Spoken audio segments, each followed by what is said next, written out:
All right, so we're going to move on from Lyle to Eric. In my opinion, Eric was so just numb to this at this point in his life that he didn't show as much emotion as Lyle did. Lyle cried a lot on the stand. Mm-hmm. Eric cried a couple of times, but I don't think he did as much.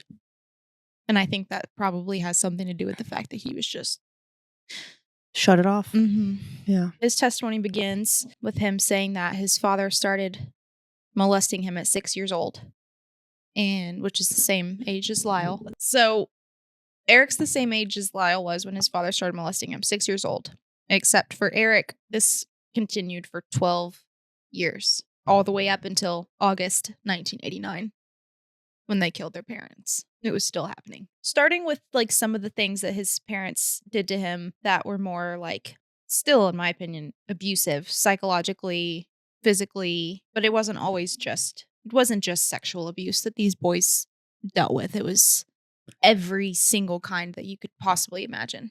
Yeah, it sounds like it. He talks about at one point when he was 7 years old. This was the first instance that he remembers of his parents scaring him for fun. He said that he and his mom were down in the basement getting something, or thought that that's what they were doing. And she went to turn around and leave and walk back up the stairs. He was following her back up, but she was ahead of him. She got to the top of the stairs first. She shut the door, locked it, and turned off the lights and left him down there in the basement. And remember, he's scared of the dark. So he said that he was up at the top of the stairs, pounding on the door, begging his mom to open the door. Like, Mom, please open the door. Like, I'm scared. Yeah, I don't like this. He's like, let me out, let me out. And then he recalls that he heard a noise in the basement. Down in the basement. He was standing at the top of the stairs and he heard something back there. And he says, he refers to it as a ghost noise. And they said, what is a ghost noise? And this poor guy, he goes, ooh, ah, on the stand. And I was like, oh my God, bless your heart. But he was so serious. Like he was like this, ooh, ah, like a ghost. That's what ghosts do. He was like, ooh, ah. And he was begging, and he said he was still begging his mom to open the door, and he said he could just hear the noises getting closer and closer. Then it was at the bottom of the stairs, and then it started coming up the stairs. Look, absolutely not. And then he said something jumped on him, like, hi-ya, and like did that. And he screamed, started crying, and it was his dad scaring the crap out of him, and he was laughing. And then as soon as this happened, then Kitty opened the door, and she was laughing. So, like, they, like, planned it to do that, to scare the shit out of their child. He said he was hysterical. He was crying like a little baby. Yeah, excuse me. You know Looney Tunes when they run through the doors, or, like, any cartoon where they run through the door? Mm-hmm. That's me. Body figure through the door if I'm in a basement and someone's doing that. Yeah, it's messed up. That's mean. That is just straight up bullying. That is truly. Don't do that to your child. No, don't do that to anybody. So... another time, they scared him on purpose. He used to have this specific nightmare. He had a reoccurring nightmare where there was this green masked monster that would chase him around in his dream. And then eventually it would turn into his father. He would always check his room, under his bed, in his closet, in his drawers, everywhere for monsters before he went to bed. He always did that. Some nights he said that he would be too scared to do it himself. And so he would bring his mom in while he did it. And she would say, you have to check your room. You have to, be a grown up and just check. And so she was there with him, and he went to check his closet, and a green witch mask fell out of his closet onto him. He started crying and freaking out, and then his dad came into the room and started laughing at him. And his mom went after him and said, sorry, but you have to be brave, and you have to confront your nightmares, and you can't cry your way through this. Okay, part of me is like, yes, he needs to check his room, but don't torment him about it. Right. Don't be an asshole. I'm like, I forget that. I'm like, video sees me just flabbergasted. I forget audio does not see that. I'm like... yeah. He said also to scare him, his father would take his hands off the wheel in the car, and he would like drive the car with his knees, and he would pretend and like turn the car with his knees like into a ditch or like off the side of the road, act like they were just going to go off the road. And Eric said when this first started happening, he was like 7 to 10 years old. And he would like jump and like grab the wheel because his father wasn't holding on to it. And sometimes Kitty would be there too. And she wouldn't do anything. She'd just sit in the passenger seat like, bye. She probably wanted it to happen. yeah, she was probably like, She's like, you know what? "Yes." Take me out. I love this. And so his father would do that many times and until Eric would not grab for the wheel. Like he didn't want him to grab for the wheel because he didn't want him to be afraid. He didn't want him to be scared of anything. Okay. So that was like a test. Yeah, that's not how that works. Thank you, though. Try that one more time. He also said there wasn't a lot like testified to this because it was objected in court, but she had said, didn't one time your father leave you in a cemetery to toughen you up? And he was like, yes. But then they were like, objection. And he was like, sustained. The answer is stricken. So technically it didn't happen, whatever, but he said it. So one time when he was 5 or 6 years old, he had gotten a new bike and his dad wouldn't let him ride it until he could ride it down the hill on their road and turn it in the cul-de-sac. So he would like push him on the bike down he would like run and push him down the hill and he would have to turn the bike around in the cul-de-sac. But he couldn't do it because didn't know how to ride the bike. This is how his dad was teaching him how to ride the bike. There was no, I'll push you down the street on the training wheels really slowly and hold on to it. No, he was like running start, push him down this big hill and figure out how to turn it in the cul-de-sac. I don't even think I could do that. And he was 5. No, I'd be skidding my knees and everything else trying to turn the wheel. So his father would push him down the hill many times. And his cousin testified to the same instances because he would sometimes be there. There was at one of the houses that they lived at one point, aunt and uncle lived across the street from them. So they all spent a lot of time together. Anyway, during the one specific incident, his dad put him on the bike, got a running start, pushed him down the hill. They would do this over and over. And he said every time, once he would get down to the cul-de-sac, he would just like jump off into the grass because he couldn't turn the bike.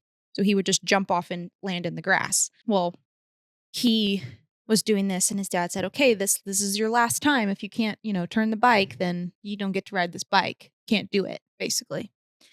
And so he was like, okay, well, I'm going to try. So he pushes him down and he tried to turn it and he held on and he didn't jump off. And when he went to turn, obviously he fell and he scratched and cut his elbow really bad. He has a scar from it. That's why they were talking about it, because she was like, don't you have a scar from one of these instances? And he's like, yeah, it's on my elbow. So he wasn't taken, to the hospital for stitches or anything. But his dad was so mad that he couldn't ride the bike. So he just threw it in the garage and said, don't touch it. So that's fun. Yeah, thanks for your help, Real Dad. loving bonding situation. He said when he was 6 years old, that's pretty much whenever he figured out that his dad didn't care about him. He said his dad called him a sissy. He called him a coward. He said that he wasn't good enough to be in the family. He hit him all the time. And that he recognized at this age, at 6 years old, that that his father cared more about Lyle than he ever did for him.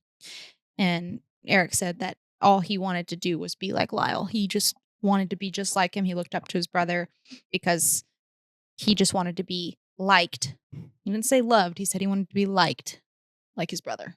Yeah. At 6 years old, same age, he says something happened that made him finally believe that his father cared about him. And this was when his father started coming into his room and giving him massages. And he said anytime that he was alone in a room with his father, no one would come in or come to the door, no matter what was going on. And same thing with Lyle. Like, it was known that the father was alone with one of the boys. That's it. Nobody did anything about it. Nobody came to the door. Nobody knocked on the door. Nobody tried to get in. He said that these massages started when he was 6, and it would just be him in his underwear laying on his stomach. And that his father said that this was just to release the stress of sports and everything that he was going through. Okay. He's 6 years old. Super stressed. Yeah, super stressed out. He said then eventually this evolved into him not wearing any underwear while his father massaged him. And eventually he would have him on his back and he would massage him everywhere. And then soon after, it turned into, he said his father would massage him with his mouth. When he was 7, this evolved again into Jose having Eric massage him on his legs, on his back, and then evolved into him everything. Yeah. Massaging everything. And then from that, it went to Eric using his mouth. Mm-hmm. And he said that he didn't want to do it, but he was going to do what his father said anyway. At one point, he said during like one of these, like his dad was like guiding his movements, pretty much same thing that Lyle said, Mm-hmm. and had like shoved his head down. Mm-mm. When recalling these sessions, is what he called them. That's what he refers to them as. Eric said that his dad was kind. He never said anything negative to him. He told them that he belonged and that he was worthy to be a Menendez, and this was normal. This was something that just happens between them, and that it was for stress relief. When his attorney asked him at this time, did you want it to stop? He said at that age, he said no, because it was the only time that he got to spend with his dad where he was nice to him. Yeah. And that he made him feel like he actually had a relationship with his dad, and that his dad seemed to love him. And that's all Eric ever wanted, Yeah. was for his dad to care about him. Yeah. When they weren't doing these things, he was still mean to Eric outside of the bedroom and didn't care about him, told him he was stupid, this and that. Yeah. So he took that as like his time with his dad. Mm-hmm. To That was the only time that be he like. Yeah. That's rough. Mm-hmm. And he said that he had no idea that this was not normal. And his dad told him that it was something that was supposed to happen. And he, he looked up to his father. And so he thought that everything that his dad said was true Yeah. for the longest time. Eventually, the massages evolved, just like with Lyle. And he started to use tools, what he called them, and showing Eric what to do with these tools to himself. And then he did it to Eric. So like he would say, this is what you do with this. And then he would do it to him. He said one was like a wooden like thing with like a round end on it. He said that he would use it on himself, and then his dad would tell him how to do it to him. Mm-hmm. And then his dad would do it to Eric. Mm-hmm. So it was just like this back and forth. And he said when he was 10 years old, this changed from using tools to his dad actually like, Mm-hmm. Yeah. Yeah. It's hard to, I don't even know how to. Sodomized. Yeah. He said at this point, he knew that he didn't like that and that it was not right. And he felt really bad about it. But his dad was so nice to him, and that his dad said that this was totally normal. Mm-hmm. And the purpose of the tools was so that it wouldn't hurt him when his dad started to do it. So he said things changed again when he was 11 years old, and his dad stopped being nice to him. During that time? Mhm. During the, okay. Mm-hmm. When she asked him to recall this time that your father stopped being nice, he got like extremely uncomfortable, like fidgeting, like like the microphone was like this small cylindrical microphone, and it would be like, here right in front of your face. And he kept like moving Yeah. away from his face. He said, I need to go to the I need to go to the bathroom. Like, I need to take a break. Yeah. Before he could even answer. So they take a break. He comes back and he says he remembers it extremely well, because this was the first time that this happened. And he said it was one of the worst things that ever happened to him. He said that he had heard his parents fighting and yelling about something. And then his father came upstairs to his room, and he had told Eric to kneel down on the bed, then threw him off the bed. And he said that he was so confused because his dad told him to kneel on the bed. So he kneeled on the bed, and then his father got mad at him and threw him off the bed. Yeah. And then told him to kneel on the floor. Then pretty much said that he unbuckled his pants and told Eric to massage him with his mouth. Mm-hmm. And he said from here on out, he had names for each different type of thing that his dad would do to him. And this, he comes to refer to it as knees. And there was also a time where he called rough sex, nice sex, and then just sex. And that's how he referred to it always throughout the whole thing. It was never like molestation or rape. Yeah. He called it sex, which is really uncomfortable. Anyway. That does only point more towards to how you say you feel like he can, like, he's emotionless. Separate it. Yeah. He's like, he can compartmentalize. Mm-hmm. So he said that this was the first time that his dad basically just held his head the whole time and all the way through the end. And after that, he was crying, and his father pushed him away and said, "Why can't you just be like your brother?" And he was ashamed to have him as a son. and he was just crying on the floor. And then he said as soon as he left, Eric went to the bathroom and he just started throwing up. And then he said every time that happened, he threw up. Yeah. He was asked, did your mother ever come to see why you were throwing up? No. Mm-mm. And she said, well, what about if whenever you were throwing up when you were sick or you were ill, did she check on you then? And he would say, yeah. She would say, what's the matter with you? Yeah. If she knew that it wasn't because of that, Yeah. basically. But if it was because of that, she never came to check on him. Yeah, she stayed out of it. Mm-hmm. He thought that this happened for the first time because he chose tennis over swimming. Because he thought that if he chose tennis, like Lyle chose tennis, that his dad would be happy with that choice. Mm-hmm. Because his dad said you have to choose. Yeah, one or the other. And so he chose tennis, and he thought that that's why his father was so mad at him and made him do that. But he wasn't sure what he had done wrong or why it was happening like that. And at this point, he just said that he tried to do everything that he said, everything that he wanted, so that his dad would not be angry with him, so that this would not happen again. Yeah. He said that at that time, he just felt like he lost every bit of love that his dad ever might have had for him. Yeah. When he was 12, his mom used to examine him. She would have him take off all of his clothes and sit on the bed, and she would look to see if there was anything wrong. He said that sometimes he would have blisters on his genital area, and she would pop them. And this was the age that he was whenever his father basically raped him for the first time. He was 12. Yeah. That's when she started doing these exams. He said it was so painful. And when the first time that this happened with his dad, he would wedge a piece of wood, like a slat from Eric's bed. He would take it out and wedge it up against the door handle, like underneath the door handle, so the door couldn't be open. Not that anybody was going to come in anyway, but just to be sure. He said that he told his dad he was hurting him, and he just kept going. Eric said at that point, he said that he left himself and just pretended that it wasn't happening, and he cried the whole time. And afterwards, his dad said, next time you scream or yell, I'll beat you so bad that you'll never scream or yell again. Also, at age 12, his father started shaving him in the shower and stopped when he was 15.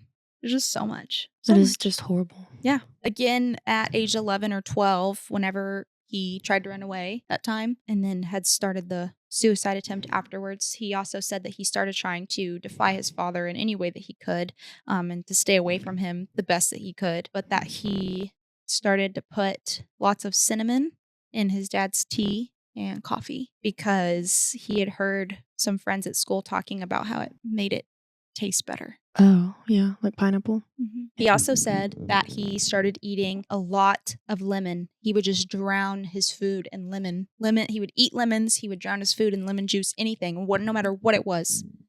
He would just douse it in lemon every day, everything he ate. Mm-hmm. Because he said that it affected his taste, and he had hoped that if he ate enough lemon that he wouldn't taste anything anymore. Oh. So whenever he was between ages 13 and 15, what he referred to as either nice sex or rough sex started.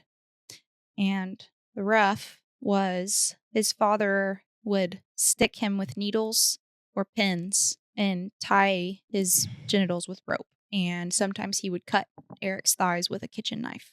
And he has a scar from one of these times. Oh my goodness. Jose related this to Eric being a sissy because he couldn't take the pain. So this was to train him to not feel pain. And he said that his father would just like look through him during these sessions. Yeah. That he said that he just like felt like he thought that his dad thought that he like wasn't even there. Just extremely, extremely deep. And he gave himself a nickname during this time and called himself the Hurt Man. He would tell this nickname to people, like his cousin, his brother, his friends, but he didn't like tell them why.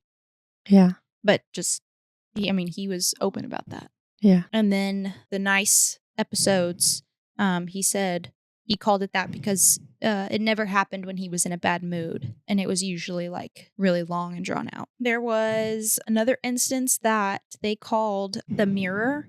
And his father would have him sit in front of a mirror and ask him questions like, how do you feel you did today on the tennis court? And if he said, well, I played well today, his dad would stand behind him and say, wrong. and then he would tell him to hit himself. Oh. So Eric hit himself in the mirror. And then he said that if he didn't hit himself hard enough, then his dad would hit him. He said they usually did these after like tennis practice or games on the weekends. He said that for him, this was kind of like what he did to Lyle at the dinner table, except Lyle never had to hit himself. Yeah. And he would also ask him during the mirror what would happen if Eric told anyone.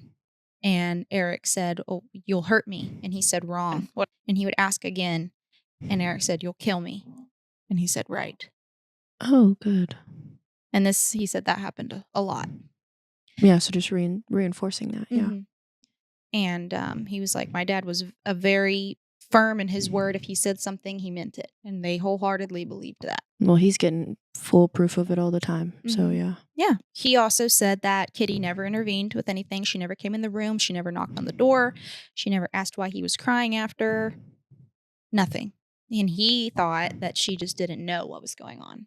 He thought that she really had no idea. Yeah. He also recalls Jose taking the photos of him and his brother, but never saw the photos until the trial. Yeah. Eric said that his dad would throw him into things a lot. He would slap him. One time he threw him through a glass door. He also said the same thing that Lyle said, that his mother just constantly told them that she hated them.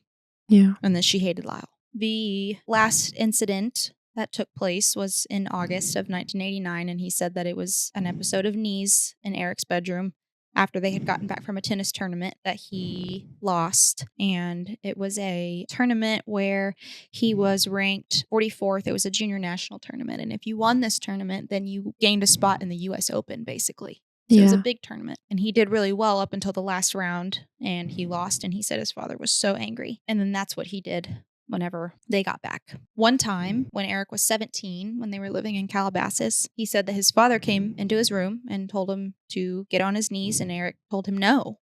Yeah. He said that he had talked himself up for days about saying no.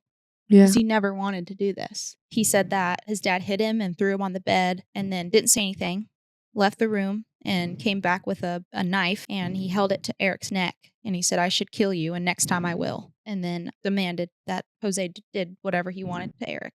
Yeah. They were in view of a mirror. Mm-mm. His father basically controlled every aspect of their lives. I mean, he planned what sport they played, when they practiced, their coaches. They had a gajillion tennis coaches. Yeah. Like a lot, because they were constantly, they would have multiple at a time.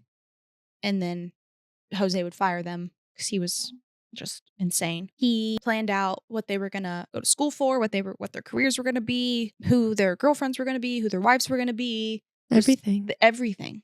Yeah. He controlled everything.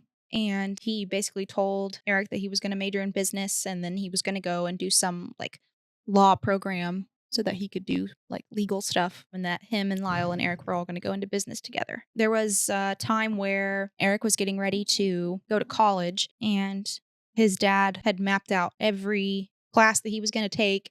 If those classes weren't available, what class he was going to take instead. If that wasn't available, like he had it all lined out. Yeah. And he was going to go to UCLA. Like that's where he was going to school. It's not where he originally wanted to go to school, but that's where his dad told him he was going to go to school. But that it was a problem because the parents weren't allowed to go to registration. So Eric said that he was going to have to go to registration. If something, didn't work out for the classes that Jose had picked for him, he was going to have to go find a payphone, call him, tell him what class wasn't available and what classes are available, and for him to pick from there. Yeah. Like it was. Yeah, no choice. And he just did what they said. Yeah. He just did what he said. And then he told him that when he went to UCLA, that he was not going to live on campus and that he would stay at home, or he was going to spend at least 3 nights at home each week. He was not allowed to leave the house or live on campus in a dorm. And he said when he had that conversation with his father, he just had lost all hope and nothing else mattered at this point, because his entire life he was excited to go to college, because he was going to get out and all of this would be over. He said after this conversation, he went to his room and he cried. He didn't care about life anymore. He thought about killing himself. He started to pack a bag to go to a friend's house for a few days, he said. And his mom came in while he was doing that and said, "Where the hell do you think you're going?" And started pulling clothes out of the bag. Yeah. And then she just left. He said she left in a hurry. She was furious. She just ran out of the room. Well, then his dad came in and he pushed him against the window and said, "Where do you think you're going?" And that he was going to be leaving that week, but he would deal with him when he got back. Eric blames himself a lot for what happened because he said that he never stopped it and that he was a coward and hated himself for allowing it to go on for so long. Yeah. But there was no way. It didn't sound like there was anything he could do about it anyways. Mm-mm. So he pretty much just kept saying that all he ever thought about was going to college because that was his way out. Yeah, escape. He just felt like at this point he had no options. He couldn't make it end, and that he was just extremely suicidal. And then the one time that he did tell his father no, he put a knife to his throat and told him he was going to kill him. And he believed that. So when Eric was 11 and Lyle was 13, and he had assumed that what was going on between him and Eric and confronted his father, he said, Jose came into his room and said, "I can't believe you told Lyle. What were you thinking?" And held him up against the wall. And he said that he didn't tell Lyle, and his dad didn't believe him, obviously. He said that Lyle during that time would ask him if anything was happening because he suspected it. And Eric was like, "No, I don't know what you're talking about." Yeah. And just like, leave it alone. Yeah. Basically. Like, he never told him. That's all of the most things, the details of the things that his father did to him. Yeah. For 12 years. Yeah. Were at his accounts of the week leading up, the fear and all of that. So he says on Tuesday, August 15th, that he was outside playing tennis, trying to avoid what was going on. He remembers hearing Kitty and Lyle fighting in the foyer.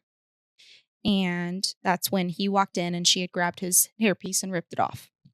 And he was like in complete disbelief because he had no idea. He said Lyle was crying. Eric had never seen him cry like that. He went to the guest house. Eric followed him and told him he was sorry that there were so many secrets in the family and that he just wanted for them to be close. And then he asked him, "Do you remember having a conversation with Dad when I was 11? And Lyle said that at that point he didn't realize what he was talking about. And Eric told him that this was still going on. Yeah. Even after that conversation. So Eric said that he told Lyle because he knew that he could help him because, that's his older brother. He's there to protect him. And Lyle told him, "It's not going to happen again. I will take you back to Princeton with me, regardless if you get into the school or not." Lyle said, "I'm going to talk to Dad." So Thursday for the murders, that was whenever Lyle had the conversation with Jose door confronting him. And he left the house as to not be there while that conversation took place. And then eventually when he got home, he went up to his room and he said that his dad was banging on the bedroom door saying, "Open the goddamn door," over and over. And he was like, well, I guess he, talked to Lyle at this point. And he had the door locked. And he said that he got up quietly, unlocked the door, and then went back to like the corner of his bedroom. Yeah. Didn't open the door. And Jose came in. He was yelling. He said, "I told you never to tell Lyle. Lyle was going to tell everyone. I'm not going to let that happen." Eric said that he was trying to get away from him and like run out of the room, and he grabbed him as he was trying to jump over his desk and threw him onto the bed, and Eric was able to like get away from him and run out the door. And he said at this point he was extremely scared because he knew what his father meant by, "I'm never going to let this get out." Yeah. That he was going to kill him because he had told him in the past, "If you tell Lyle, I'm going to kill him." Yeah. When he ran out of his room, he ran into the foyer and into the den, and his mom was there and she was watching TV and he was crying, and she just looked over at him and she said, "What's the matter with you?" And Eric said, "Nothing, you won't understand." And she replied, "Oh, I understand. I understand more than you think." And he said, "What do you mean?" And she said, "I've always known. Do you think I'm stupid?" You bitch. And Eric told her, "I hate you." Yeah. And ran out the back door to where Lyle was in the guest house. Well, she started to chase him and was yelling at him, saying, "Get back here, you bastard. Don't ever say that to me." That's when Eric got to the guest house saying, Mom knows, she knows." She came in. Then they were all arguing. And she never one time denied what she said she thought was happening. And Lyle said, "How could you not do anything?" And she said, "No one ever helped me." So they have the same recollection of that. And he said that he just felt completely betrayed and terrified that she knew all along and never did helped. anything to save him. At this point is when Lyle told him about the conversation and that it didn't go well and that he kind of lost control and threatened Jose that he was going to tell everyone. When he was asked more about his relationship with his mom, he said that he never hated her.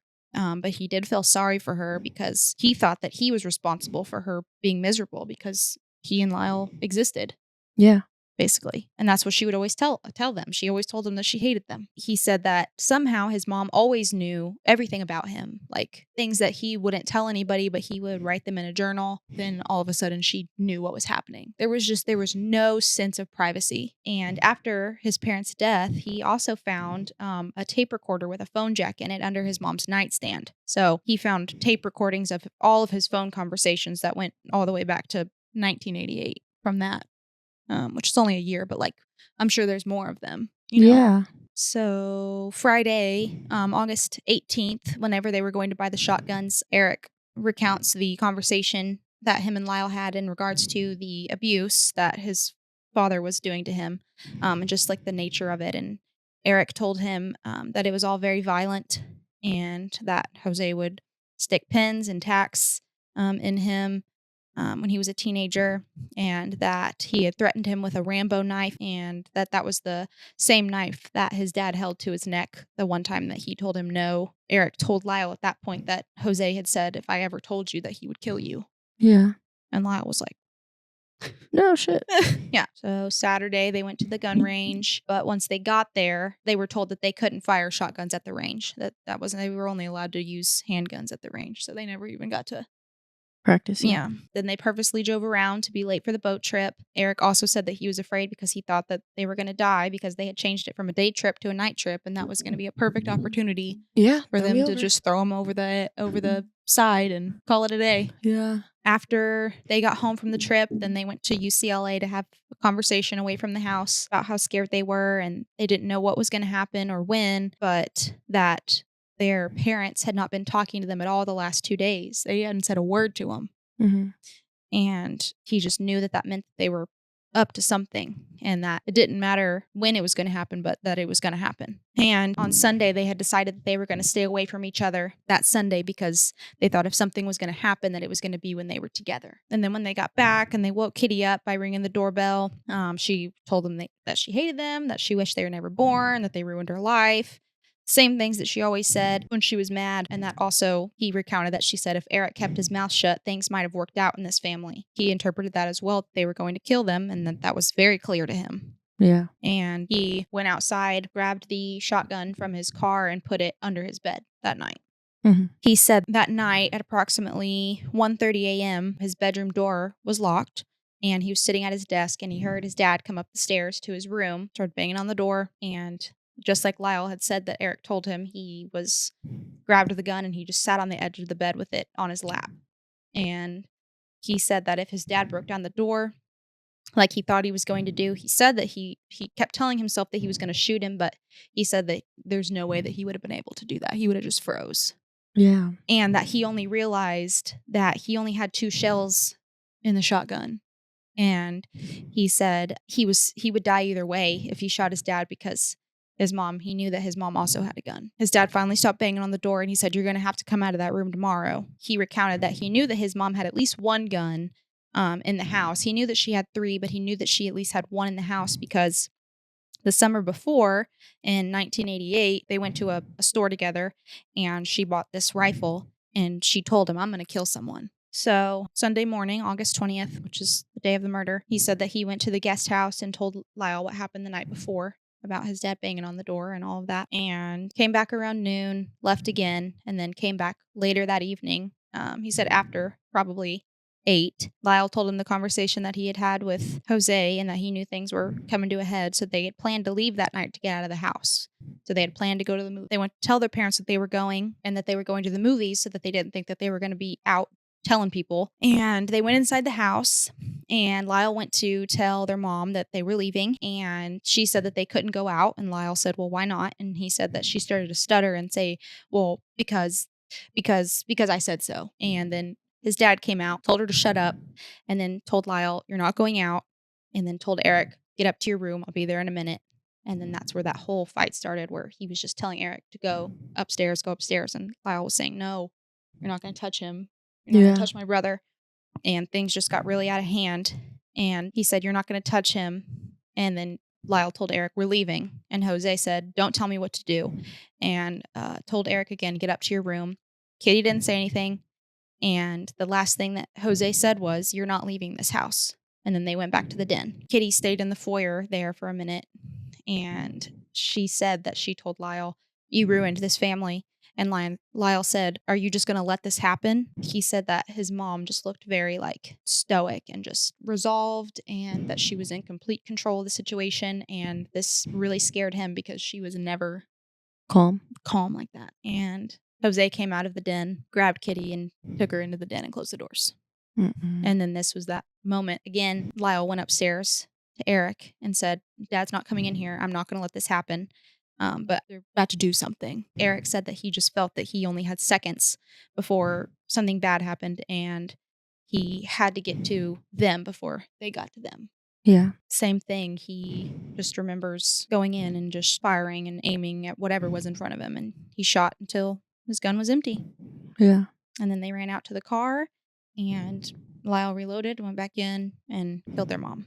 So after they called 911, after they got back from doing all the things that they had said they were doing, and they had the conversation with the police, he said that the officer was very nice. He felt like he could talk to him. They still gave them the same story. And then when he was questioned again in September 1989, a month later, he was interviewed by Detective Zoller in New Jersey, and he had told him the same story. But also, just listen to this. He wanted to tell somebody so bad. He said that he still told them that when they returned to the house, there was a lot of smoke in the room, and that when they came home, they could smell the smoke, and that he always still smells the smoke. Yeah. He asked Detective Zoller, "Do you ever figure it was someone they knew?" Oh, he was trying. Zoller never followed up on that. He told him, "Our life was part of my father's dream." He told him that there was conflicts with his dad about tennis. Zoller never asked any more questions about that. He told him that we wanted to go to college really bad. We wanted to get away from him, Didn't follow up on that. He told him, quote, "When I was young, I used to love everything. I couldn't break a leaf off a tree. I wouldn't want to hurt anything. And as one gets older, life gets colder." And he didn't follow up on that either. What in the world, dude? So it's like, He was reaching. And he recalls that when he finally did tell Oziel that he was suicidal and confessed to him and all the things, and even after both sessions, never one time did Oziel ever come back to helping Eric with, What he was feeling. at all. And he said that he just talked the whole time, and all of those things that he said about his father being demanding and domineering and this and that, those were all his words. Yeah. And anytime he would bring up depression and suicide, he would just cut him off, and he would just keep asking questions. They just couldn't tell they couldn't tell him anything because they didn't want any of that to ever get out. Yeah. On November 2nd, Oziel told them that he had imagined that conversation in the Jeep. He said, "I imagine that's what y'all were talking about in the Jeep." Oh, y'all didn't actually do that. Yeah. And he kept bringing up their financial situation and how much the estate was worth, and that really it was only worth about $8 million and not the $14 million that everybody said that it was. And that he had good ideas on how to make lots of money, and gave them multiple business cards, talked to him about investments, and it talked a lot about money, and then his stress that he was feeling since he felt so threatened. That's what he kept talking about. Oh my God. And was very obvious to me in his testimony towards the end of it that everybody else was concerned about the money. They never were. Yeah. His family members were the ones that were saying, "This is how much you're going to get." And Eric was like, "No, we're not getting any of that. Yeah, like, I don't care. We're not getting any of it because we're not in the will." Yeah. And he said that his aunt kept telling him, like, "No, you are." And he's like, "No, we're not, because Dad told us that we weren't. Yeah. So we know that we're not getting any of it." And when she brought up life insurance policies, he was like, "No, we're not getting that," because he didn't understand that doesn't correlate. But Yeah. they did get the one, but there was a $5 million policy that they also knew that they weren't getting for sure, because Jose was supposed to have had a health exam to get this life insurance policy from his company. And he wouldn't do it because he knew that he had heart problems. Oh, yeah. So he wouldn't go do the physical that he kept needing to go do, and he was supposed to do it in September, but never did, obviously. Yeah. Because the mom kept saying, you need to do this, you need to do this. And he was like, okay, Yeah. I'll do it. Mm-mm. So he knew that he wasn't getting that one either. Yeah. So it's like, there's so many things that really just, to me, it makes sense that they were so scared. Yeah. No, because I get they it. were Out of tortured this. their entire childhood. Yeah.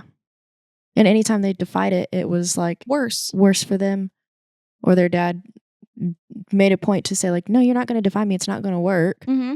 And then knowing that their dad was involved with like seedy people and they've probably watched their dad outside of all of this, and there's probably not a whole lot that they could say. I mean, I don't know. They probably don't have a bunch of proof, but they've probably seen that their dad has done stuff to other people in a bad way. Mm-hmm. Like, wouldn't necessarily like molest other people, but I'm sure that they've heard of his dad, like business dealings Mm-hmm. and things he's done under the table to people who defied him in a different way. Mm-hmm. Yeah. That's all horrible. So I know that's a lot to digest. It really, yeah. It took me a month to get through all of that. I'm like, we just recorded like, I think 4 or 5 hours worth of stuff. Mm-hmm. So yeah, that is it's. Yeah. So I personally believe, no, they should not have killed their parents. Yes, they should have gone to jail, but I don't think that originally they were supposed to get the death penalty, and that was changed. I don't think that that's appropriate.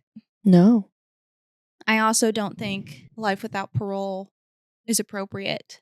I do not think that they are a threat to society. Correct. Or to really themselves. They were in fear of their lives.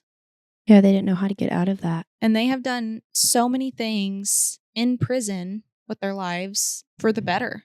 Yeah. There's something that they have started called like the Green Project or something like that, which I'll talk about at some point, and sexual abuse survivor groups that they head in the prison. And they were separated. They were in separate prisons for a really long time, and they never saw each other after they were convicted. Eventually, at some point, they finally had appealed so many times that they put them together.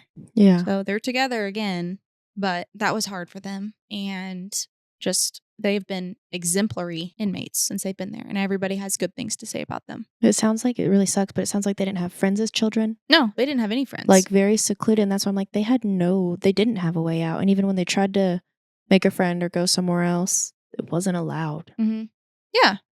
There was no ifs, ands, or buts about it. No, because you couldn't go back home. But then their parents had such power, they could follow them anywhere. Yeah, and they would. Because that's what my very first question, I think, in the first episode was, why didn't they leave? They didn't feel like they could. They had no option. I don't feel like they had much of an option. Now that I've heard everything, I'm like, there's not. If I was in their shoes, I would feel no option as well. Yeah. I do think that they should be up for parole. Oh, yeah, it's very... And I don't think that they'll violate their parole. No. Also, a big part of the reason that they went to jail was because the first trial, the trial that we just talked about for the last 5 million hours, both resulted in a hung jury. Both brothers' juries were not able to reach a verdict. Mm-hmm. So they had to go to trial a second time. And the second time they went to trial, Oziel was not able to testify, nor Judalon Smith. And there was no talk of abuse. So that's the trial where they were convicted. And that's the biggest part of it all. Mm-hmm. That is so ridiculous. Yeah. It's wrong. It is very wrong. That's just, I'm like, that's stupid. Yeah, it's frustrating. It is very dumb. It's frustrating to know that I can't imagine being them. Like, I'm sure they still feel guilty and stuff and everything, but it's also like, yeah, where's the justice in any of that? Mm-hmm. There's a statement that Lyle made at one point in his life from prison that said he would trade his entire testimony, his entire trial, for a 5-second video of what had happened between him and his father. I'm like, I'm sure I'll have more words at a different time, but they've evaded me at this moment because this is just ridiculous. Like, I just can't imagine any of it. Yeah. I mean, like, I believe all of it. Yeah. So I'm like, I can't imagine living through that. I can't imagine dealing with any of that and like the shame you feel like from any. I just, no. It's just heartbreaking. It's horrible. It's heartbreaking. Truly. Really and I have been off in this, and I think I would be depressed. Just think? being off in it. Yeah. It's, yeah, heartbreaking. That's the only word I have for it. That's it. And I think that they should be released next year. I definitely think so, yeah. I don't feel like they're gonna harm, like, they're not a harm to society. Mm-mm. They're not. They're both married. So that's the Menendez Brothers. Menendez Brothers. That's why it's such a hot case, man. I'm just like sitting over here.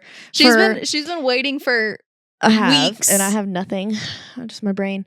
Yeah, and then I'm over here like, if you're just listening on Spotify or whatever, you might see me, you might not. I don't know, because you can turn the video off. I'm like just rubbing my head. I was like playing with my hair and rubbing my head. It's my comfort because it's just so awful. Yeah, extremely unfair and extremely heartbreaking. And I'm so close. Like I've said, I have a 14-year-old in my house, but I'm also very close with Nash, and he's 9. Any child in your life. Well, these are just the 2 young boys in my life, and just imagining anything like that going on in their brain or being a fear that they would have to deal with. Like, I don't like that they would even have, like, imagining them having to feel that way makes my eyes like water right now. It's like, I want nothing more than to make like my home such a safe place and such a good home. I've literally overdone Christmas decorations. Like, Landon has his own Christmas lights, his own Christmas tree hanging in his room. Like, he was playing his video games the other night, and Aaron went in there and was hanging out with him, and I just went in there and finished decorating his tree. Like, I'm like, I want it to be such a happy, safe place that I'm like, I can't imagine any child feeling unsafe. That fear. Yeah. Unsafe in their own home by their parents. Yeah, by your parents, no less. Yeah. Mm-hmm. And there was a very powerful statement that Leslie Abramson made in her closing argument. She said, how would you feel? Would you feel any different if my client's name was Erica Menendez? Yeah, girl. If they were girls.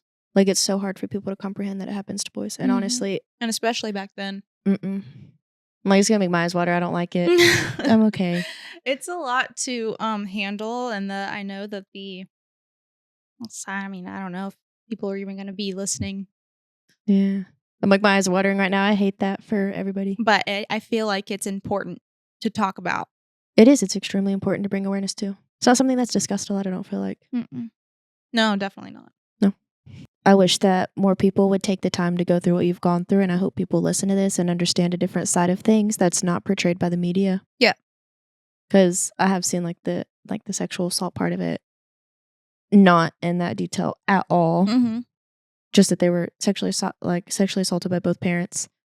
And clearly that he was controlling, but like no one dives into that depth. The details. Yeah. And even the Monsters movie, I've seen just the previews or just like random things on TikTok that I try and scroll past, but all you see is Lyle being portrayed as this really mean, yelling, loud guy.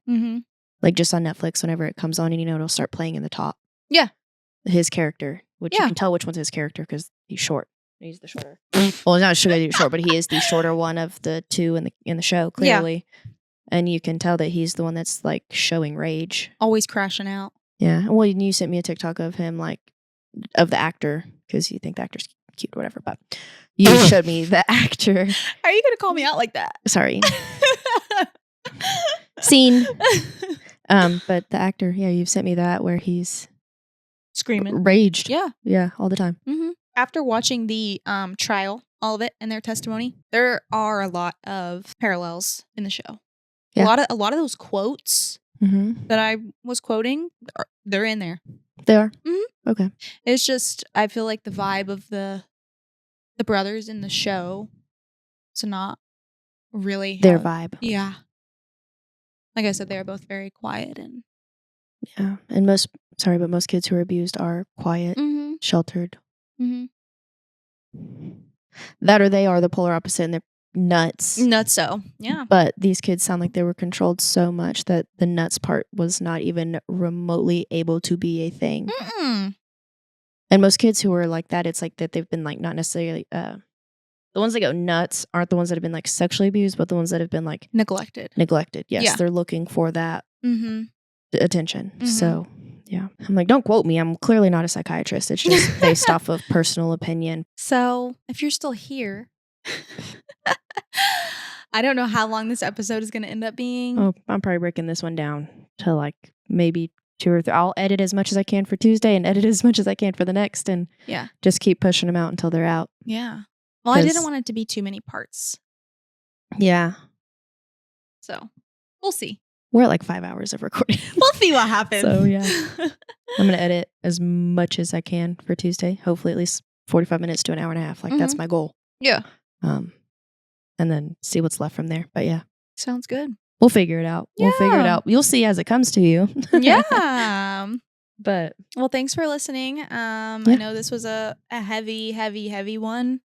But I wanted to get it out there and make it known. So thanks for listening. And if you have any input or questions or comments, please feel free to spark the conversation. Yeah.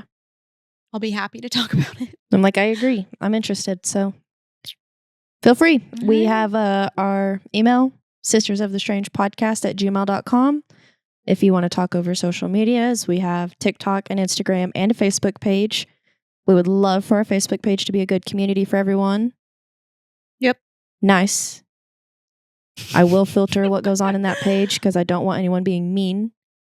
It's just not the vibe. It's not our vibe. We're not mean people like that. So we will watch that. But it's all Sisters of the Strange or Sisters of the Strange podcast. Or it said goodbye. Shit. Well, the video just ended, but audio is still here for a second. So, Sisters of the Strange podcast @gmail.com. Our social medias are all Sisters of the Strange or Sisters of the Strange podcast. Go like, follow, subscribe, all the good things so that more people can hear about us. I really think That concludes it. I think that's about it. See you next time. Yeah, see you next time. Bye. Bye.